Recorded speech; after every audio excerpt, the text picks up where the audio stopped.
Professional athletes and coaches should be paid based on their performance and the team's performance. This every athlete in each sport should be paid a base salary per year, increasing with the time that they spend in the sport.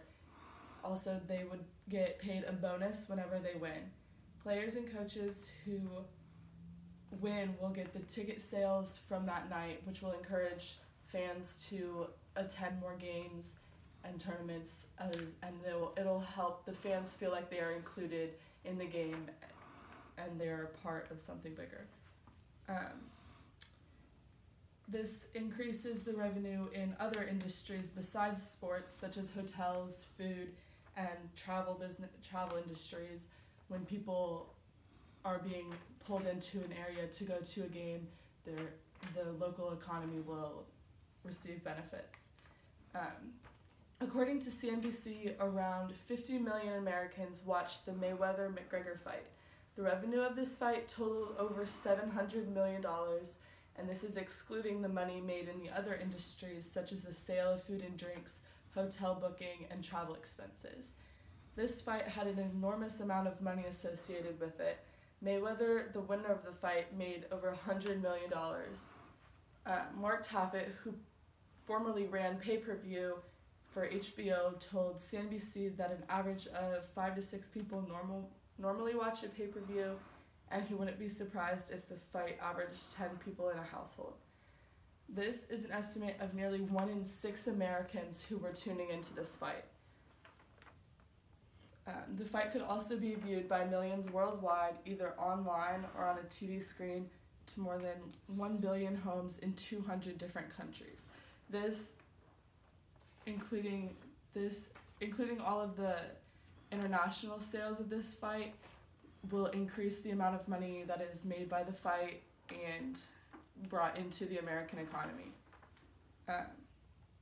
According to ESPN.com, NBA ratings have been down lately because of a common complaint is that players are more concerned with showing off and that it isn't played as a team sport as much as basketball was designed to be. Another complaint is that the players don't always try very hard, and it seems like they're not putting in all of their effort all the time.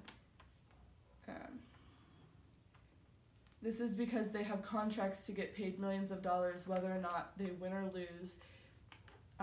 If they were paid based on whether or not they won or lost, it would increase the competitiveness of each game and make each game more important for them because they would be getting paid based on that night.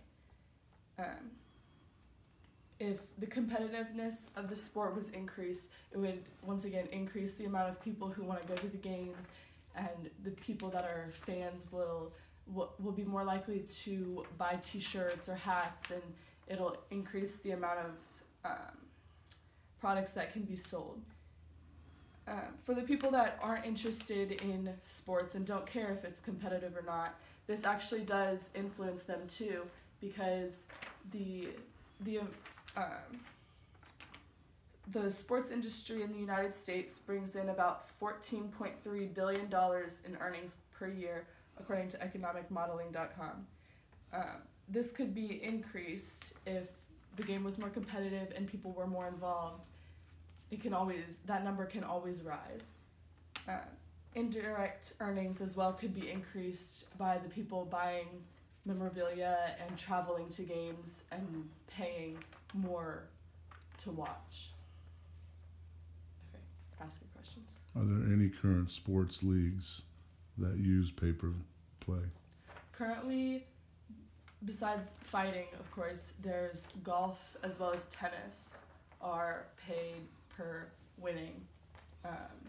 Whoever wins tournaments gets paid. The other people don't get paid as much. Okay, do you have another question? Is it successful? It is successful because each tournament is extremely competitive because every player going in is going into it trying to win the amount of money, and they know that they have to win to make money. So if they don't participate in the tournament, they don't get paid? No, they do not.